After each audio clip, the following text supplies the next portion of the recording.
Hi అండి, నమస్తే. Welcome to my channel Gaana food court. ఈరోజు మన రెసిపీ జున్ను అండి. చాలా రేర్గా చేసుకునే, ఒక ప్రత్యేకమైన సీజన్లో మాత్రమే చేసుకునే రెసిపీ అని చెప్పవచ్చు. ఆ జున్ను పాలతోటి ఏం చేస్తాంలే, జున్ను పాలు లేకుండా కూడా జున్ను తయారు చేసుకోవచ్చు అనుకుంటున్నారా? సో పట్టు చీర లాంటి చీరకి ఎంత డిఫరెన్స్ ఉంటుందో ఇది కూడా అంతేనండి. అందుకే మీకు జున్ను పాలు దొరికితే అన్నీ కరెక్ట్ క్వాంటిటీలో వేస్ట్ చేశారంటే ఎవరైనా సరే ఇలా గడ్డలా జున్నుని తయారు చేసుకోవచ్చు. ఇప్పుడు ఒక బౌల్ తీసుకొని దీనిలో ఒక టేబుల్ స్పూన్ మిరియాలు, ఒక 6 యాలకుల్ని మెత్తగా పొడి చేసి పక్కన పెట్టుకోవాలి. ఇక్కడ ఒక గిన్నె తీసుకొని ఇక్కడ నేను ఈ గ్లాస్తో 2 గ్లాసుల వరకు జున్ను పాలు తీసుకుంటున్నాను. సో మనం జున్ను తయారు చేసేటప్పుడు మనం తీసుకునే జున్ను పాలు ఎన్నవ రోజువో ముందు అది చెక్ చేసుకోవాలండి. అప్పుడే మనకు జున్ను పర్ఫెక్ట్గా వస్తుంది. ఇక్కడ నేను 2వ రోజు జున్ను పాలు తీసుకుంటున్నాను. సో నేను 2 గ్లాసులు అంటే దాదాపు 1/2 లీటర్ పాలు తీసుకున్నాను. సో ఏ గ్లాస్తో అయితే మనం జున్ను పాలు తీసుకున్నామో అదే గ్లాస్తో నేను 2 గ్లాసులకి 2 గ్లాసులు మామూలు పాలు యాడ్ చేసుకున్నాను.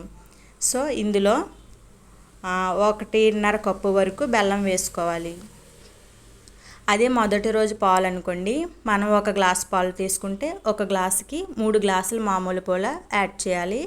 అదే 3వ రోజు పాలకైతే మనం ఏ పాలు కూడా యాడ్ చేయకుండా చేసుకుంటే మనకు జున్ను అనేది గడ్డలా వస్తుందండి.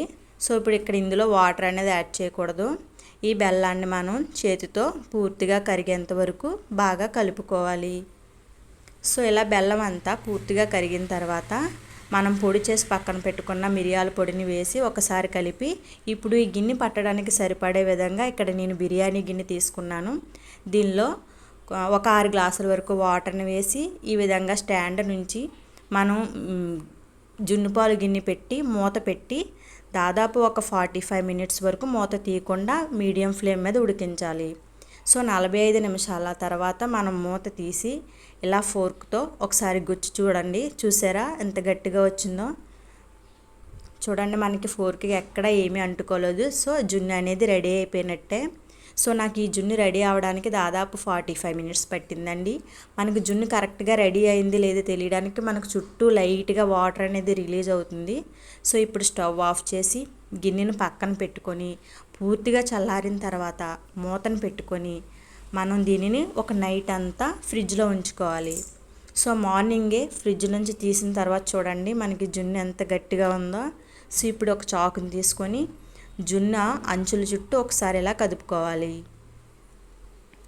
సో ఇలా కదుపుకున్న తర్వాత ఇప్పుడు నేను ఒక ప్లేట్ని తీసుకుంటున్నానండి. ఆ ప్లేట్లో అరిటాకును వేసి మనం ఈ గిన్నెని బోర్లించి ఒక్కసారి పైన మీది ఇలా గట్టిగా ప్రెస్ చేసామంటే మనకి గిన్నె నుంచి జున్ను అనేది ఈజీగా వచ్చేస్తుంది. అంతేనండి. చూడండి ఎంత బాగుందో, చూస్తుంటేనే తినాలనిపిస్తుంది కదా. సో ఈ విధంగా మనం పాలు బెల్లం కరెక్ట్ క్వాంటిటీలో వేసుకున్నామంటే ఎవరైనా సరే ఇలా గడ్డలాంటి జున్ను తయారు చేసుకోవచ్చండి ఈజీగా. సో ఇప్పుడు దీనిని మనకు కావాల్సిన సైజులో కట్ చేసుకొని సర్వ్ చేసుకోవడమే. సో జున్ను అనేది వేడిగా తిన్నప్పుడు కంటే ఇలాగా ఫ్రిడ్జ్లో పెట్టి తర్వాత తీసినప్పుడు తింటే చాలా బాగుంటుందండి. మనకి వేడిగా తిన్నప్పుడు ఆ టేస్ట్ అనేది అంత పర్ఫెక్ట్గా తెలియదు. చూశారు కదా ఎంత బాగుంది కదా.